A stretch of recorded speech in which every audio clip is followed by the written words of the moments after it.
Yo, what is good with y'all young boys and girls? I'm saying thoughts, this the same life, and I'm back with another reaction. We got What If Caulifla Was Goku's Sister Part 2, man. You guys really seem to enjoy Part 1, and I enjoyed the story to Part 1 too. So why not, react to Part 2? We got to see where this story goes. And the last time it ended, it was Goku. He was fighting the Red Ribbon Army. So we got to see what's about to happen in his alternate universe. So far, the story is good. I'm enjoying it. You guys are enjoying it. So without further ado, man, let's just get right to the video. And if you guys enjoyed the video, please leave a like, share, because I really do appreciate them. They do go a long way. Let's get right to the video. Hello everyone, and welcome once again to this Dragon Ball What If story. This time, as promised, it is What If Caulifla Was Goku's Sister Part 2. If you haven't checked out Part 1, it will be in the description below. I'm gonna leave my link to Part 1 at the end of the video too, if y'all want to check it out, my reaction to Part 1. Up here. Let's try to get this video to 3,000 likes so I make a sequel. Also, comment down below what you think of this Caulifla. I really like her so far, but I want to know what you guys think. Be sure to like. Interesting. I really didn't think she was gonna be in the clan with Tien and shit like that. But so far the story is good, bro. If he created this up, bro, they need to hire Toriyama needs to hire this guy. Staring each other down. While Goku's wondering why Caulifla is here of all places, she yells that he nearly killed her master. As Goku says that he only stopped Tao from killing innocent people, he practically killed himself with that bomb thing. Yup, I remember that. And tells Goku that they're going to fight right here, right now. Goku smiles. Off the bat? Tells Caulifla that even though he doesn't know what's going on, he'll accept her challenge. The battle between the two started, and Goku realizes that she's actually doing really well. Though Goku had been to Koren's and Hiroshi's training, Caulifla had Shen's. Her ruthless techniques put her much higher than she would otherwise be. Even so, Goku was still strong and had many tricks up his sleeve. As he should. While Black and Red tried to escape, it is here when Red reveals the plan all along was to wish himself to be taller. In his anger, Black kills Red and immediately contacts Caulifla. That's a wasteful wish, bro. The Red Ribbon Army over himself, but he could manipulate this girl. Caulifla's earpiece rang as Black explained what occurred, and Caulifla, infuriated, stopped the fighting. She flies up to the top of the main tower. All of the soldiers below who were still alive looked in shock as she declared herself as the new Commander Red, and that their first mission was to kill this monkey-tailed kid. She then called towards Black. A giant battle jacket appeared behind her. Goku gulped as soldiers began to shoot at him while the battle jacket approached him rapidly. Though he could deal with soldiers, this mech was much more. So you mean to tell me Caulifla is the new captain of the Red and she ordered everybody to kill Goku? The base was dangerous for her old She tripping, bro. Could take a few soldiers. She also got a capsule from him. Jiro told her to only use it when it is completely necessary. It is the key to her victory. They did a lot of tests during her time in the army, and this was the results of one of them. Jiro thanked her for everything, acknowledging her as the new Red. Him and Tao escaped as explosions rang in the back. This shit crazy. Caulifla returned, and Goku continued to struggle. Although it seemed like the battle jacket was in its last leg, Caulifla told Black to stand back, and the kids' fight resumed. This was to Black's favor. If they killed each other, then he wouldn't have to deal with any of it. The moment Caulifla was waiting for arrived. She looked down at the capsule that she had retrieved from the lab, a device that contained an artificial moon. She told Goku that this was his end. What? Whoa. How the fuck do you have a capsule of the fucking moon? How is it? What? Bro, what? Up, and Goku would be defeated, but he wasn't responding. He was just looking at the full moon. From inside the castle, Black screamed out, "Damn! No, that kid could transform into a giant monkey as well." He could tell they never told Caulifla about her transformation and that it worked through her tail. In case she learned too much and became troublesome to control, the two kids grew in size and became Ozaru. They looked nearly identical, but they both lost control. Not only were they attacking each other, but everything around them. That Red Ribbon base was crumbling beneath them. Black tried to escape in the battle jacket, but he too got caught in the fight and ultimately perished as both Ozaru blasted mouth beams at it. Each punch against one another shook the plane. There's power in numbers. Fucking ads, bro. I really hate these unskippable ads, bro. Like, this shit should be fucking illegal, bro. I don't want to see an ad. You're gonna force me to watch an ad, bro? Let me skip. The fuck? And this one is unskippable. Oh, okay, I was gonna say, bro. Soon, Bulma, Krillin, Upa, Roshi, and Yamcha arrived. They couldn't believe what they saw, a small moon and two Ozarus fighting. They couldn't tell who was who in the confusion, and their fighting made it difficult to get in there and cut a tail. Without much of a choice, Puar launched Oolong in a slingshot towards one of the Ozaru. Oolong turned into a sword, spinning its way into cutting the Ozaru's tail off. The monkey became smaller. That's a useful way of doing it. Bulma when Yamcha ran up to her with clothes and ran out of Goku's field, he continued to rampage. When Caulifla came to her senses and she freaked out, pushing Yamcha away. She asked what was happening, but her answer was given as her eyes widened to see the giant monkey. She freaked out, but put 2 and 2 together. Was this what she was? Roshi explained that he thought he had taken care of the problem by destroying the moon during the 21st Tenkaichi Budokai, but the Red Ribbon was smarter than he thought. She said that she didn't care. She needed to kill Goku for what he had done to Tao Pai Pai. They all pleaded with her. Okay, yo, your loyalty is too much with fucking the TNO, the long nigga with the ponytail. Your loyalty is too much for him, bro. Like, come on, Goku is related to you, bro. Like, if I see another motherfucker with a tail just like me, I ain't gonna want to kill the nigga. Like, she trying to kill, like, you doing too much, Caulifla. Instead, flying up to the Ozaru and landing a barrage of kicks and punches against his stomach. But the Ozaru was barely flinching. Instead, grabbing Caulifla and slamming her down. Roshi ran up to her, telling her to listen. Tao Pai Pai was an awful person, along with Master Shen. Roshi knows what they taught her, that power was the only way. But this wasn't true. He continued on with his speech, and slowly she started Tell to him, Master understand, Roshi. but she wouldn't admit it. Either way, she couldn't win alone. That much was clear. Caulifla explained to Roshi that she would get her revenge sometime, but for now, they needed to take down Goku. Yamcha and Roshi nodded. They needed her to distract him while they tried to cut his tail off. She flew up to the Ozaru once more, but instead of attacking, she flew around like a fly. The Ozaru tried to catch her, but she would Dodonpa his fingers away. This was just enough for everyone to get into position and pull the tail. Caulifla was caught, and she couldn't get away. The Ozaru began to squeeze tighter and tighter, and just as Caulifla was beginning to lose consciousness, the tail was ripped off, ending the battle. Caulifla dropped to the floor, exhausted. The team celebrated for a bit, clothing Goku. Caulifla tried to walk, but it was strange to do it without a tail. She sighed. She couldn't wait to get back to Shen and the others. Goku approached her, telling her that this was a lot of fun, even though he didn't exactly remember what happened. Caulifla replied that it wasn't over just yet, that she hadn't forgiven him, but they would meet again. After all, she was still red. That's a nice ass coat with her. I like that coat that she got on, bro.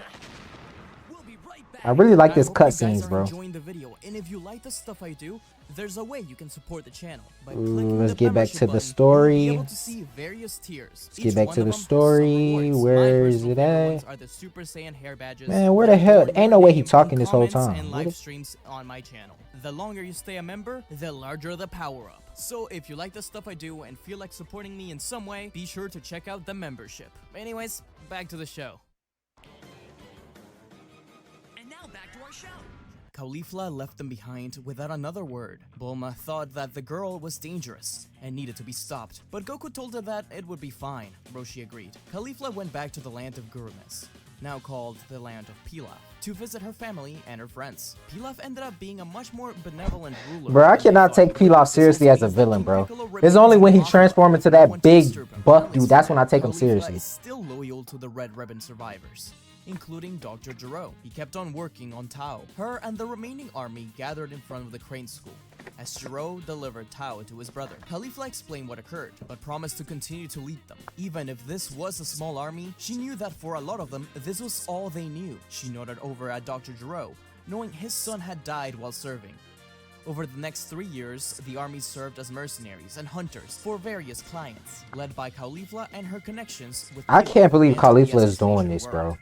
I really can't believe she's doing this. Charity work, help rescue people, and serve as aid in places in conflict, rather than being a band of mercenaries. They were more of a private army, an army without borders. This is when disagreements started. Gero in particular wanted to hunt down and kill Goku, but Caulifla didn't care about that.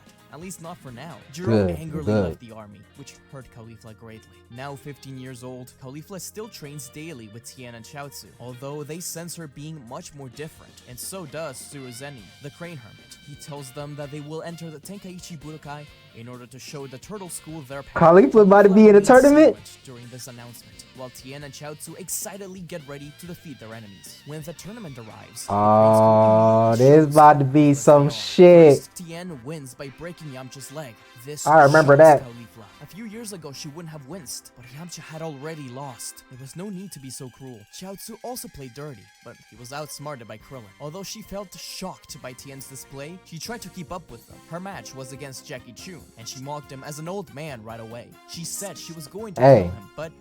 Don't underestimate Master Roshi, bro. Don't underestimate Master Roshi. Jackie, Master Roshi in disguise, knew she didn't mean it. She just tried to impress her master. He was concerned. He knew this girl wasn't evil. He had seen it. But the Crane Hermit was getting in her head again. Perhaps this fight would be what she needed. The battle started, and Roshi could still keep up quite well. But not because of his strength, but because of his calm mind. Caulifla's head wasn't clear. She was stressed, hurt, and even scared. Roshi explained this to her during the battle, a battle which she nearly lost. But these words made her remember just how kind him and the others had been. How Goku helped save her village. With a calmer mind, she was able to kick Jackie Chun out of bounds. Roshi What? was She proud beat of her. Jackie Goku Chun? went on to win his match, and then battle his best friend, Krillin, while Caulifla had to do the same during her second match, fighting Tenshinhan, fought Tien? her best friend. Although he thought it would just be a fun match to show who was the best, Caulifla told him that he shouldn't have broken Yamcha's leg. Tien asked if she was getting soft like a stupid little army. Yeah, Caulifla kind of getting Calmly soft. approached him on stage, putting a hand on his shoulder. She explained that she thought the Crane Hermit was using them, that they didn't need to be this ruthless for the sake of power. Tenshinhan immediately There you slammed go. his fist against her chest, caught off guard. Whoa, whoa, whoa, whoa, whoa, whoa. Did it just say he slapped her fist against her chest, bro? You slapped her titties? He slapped her titties? She explained that she thought the Crane Hermit was using them, that they didn't need to be this ruthless for I mean, I like how Caulifla is changing leave. Like, you know, she's not really being ruthless anymore. But this, I'm trying to make sure I heard this right. Did this guy just slap her titties? the sake of power. Tenshinhan immediately slammed his fist against her chest. Caught off guard, Caulifla fell to her knees. Tenshinhan began to beat on her, but she managed to catch one of the fists and crashed her head against his. They were the greatest Crane School students. He may know everything she's going to do, but she knows everything he's going to do. Strange, isn't it? The battle started, and much like Roshi, Caulifla tried to explain her new philosophy through fighting. She did a lot of dodging and weaving, much more than attacking. Tien rose She up was to doing the Archer sky Instinct? to blast down Akiko Ho. She said that he should have never used that attack against her before, because now she knows the weakness. In response to his Kiko Ho, Caulifla used her own tri-beam. Kamehameha? The two crashed against each other, Oh. creating waves of energy that blew Thought she used a everyone back, Kamehameha. including Tien himself. He fell to the ground, tired, because of just how much power he had used. His multi-form technique, his 4 arms. It was all very impressive, and stuff that Caulifla couldn't do, but he wasn't in his right mind. From the sidelines, the Crane Hermit yelled at Caulifla to kill Tien. Chiaotzu asked why What is wrong with this old ass duck with a hat ass nigga, bro? Like, he has a fuck. No, that's not a duck. That's their clan, bro. Whatever the fuck it is, bro. But dude, why he always want people to somebody need to kill this old man, bro. Is he even still alive in the Dragon Ball universe, bro? Look how old he is, bro. He looks 60 to 70 years old, bro. Like, this dude always wants somebody to kill somebody, bro. Like, dude. he would ask such a thing. Not only would his best friend die, but Caulifla would also be disqualified. They would lose the whole tournament. What? He explained that no top student of his could ever lose against anyone, even another of his students. He deserved death for this lack of power. In defeat, Tien closed his eyes. She slowly went up to him, balled up her fist, and pulled it back. This was it. But instead of dying, he felt a flick on the nose and heard Caulifla's laugh. He felt back, his heart pounding, but laughing. She extended her hand out to Tenshinhan, who took it, confused and dazed. Caulifla smirked and winked at Tien, telling him that she won, but more importantly, she had proven her point. Tien finally understood and nodded. I'm telling you, this is characteristics of that what Goku would do. And he started a huge temper tantrum. He told Chiaotzu to come along, but he didn't move. Sur Senning was in awe. He had lost Bro, get that all guy of his into a retirement students. home, He flipped bro. off Caulifla and told her that he would return to take revenge. Tien took a step forward, telling him that he would always be ready to protect her, because now he sees through the dark shadow the Crane Hermit had been casting on them. Good. Caulifla was sad. She didn't want to lose her master, but he couldn't be turned like Tien had. There was no time to grieve. After a short period of rest, Caulifla and Goku met at the ring for their final battle. This was the first time they had come Yeah, face to face, not as Caulifla and enemies, Goku. but as martial artists, seeking to see who would come out on top. Goku was proud of her, but he wasn't going to lose. Caulifla and Goku bowed respectfully and got in their battle stance. The fight started with the two running at one another, showing off their various techniques from their schools. The Crane was swift, fast and dirty. The Turtle was calm, strong and tactical. The stage below them began to crack, and the announcer loved every second of it. Dang, they got the Goku stage fired a cracking? Kamehameha, but Caulifla countered with a Dodonpa. The two blasts collided, and the Kamehameha was seemingly stronger, but Caulifla used all her might to raise her other arm and fire a second Dodonpa. The blast came to a standstill and exploded in the middle. Out of the smoke, Goku and Caulifla jumped to the sky, staring each other down as they rose up. She threw a kick, he threw a punch. Dog, I really They want to see continued this for a good animated, amount of bro. time. Their gi torn. They panted. They seemed equal. Goku had the advantage of having fought her before. If he had battled Tenshinhan, he would have probably lost. This was the end. The two rushed at one another. Caulifla pulled back her fist, ready to win. But Goku did something unexpected. He took a step to the side and stuck his foot out. Caulifla tripped and fell out of the ring. Goku won. Caulifla Dog, I thought Goku was about to do some technical, like some type. I thought he was about to do some type of what you call it. I thought he was about to do some type of new skill or some unique skill or something. Bro, this man Goku fucking put his foot out and tripped her, bro. Bro, you gotta love Goku, bro. Like you gotta love this guy, bro. Come on, angrily bro. stood up and asked Goku what the hell. Goku explained that he needed to fight fire with fire.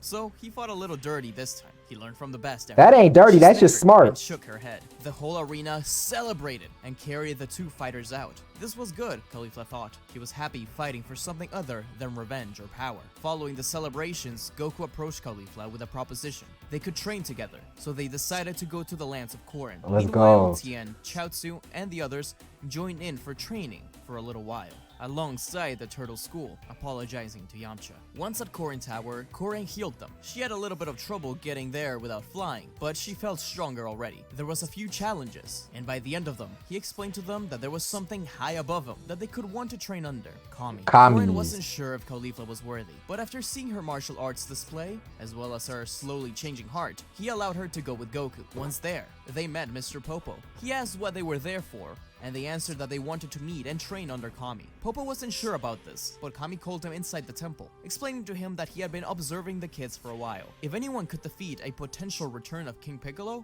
it was them. Thus, their challenges against Mr. Popo began. It was an arduous time. After all, unlike the original story, Goku nor Caulifla have the power that he had following the battles against Piccolo, so it takes them a long time to get past Popo. Goku and Caulifla were forced to train against one another in hopes of eventually reaching. I like Kami's this. I training really was like one of this. the hardest times in their life. He saw something special in them, something that he wanted to embrace.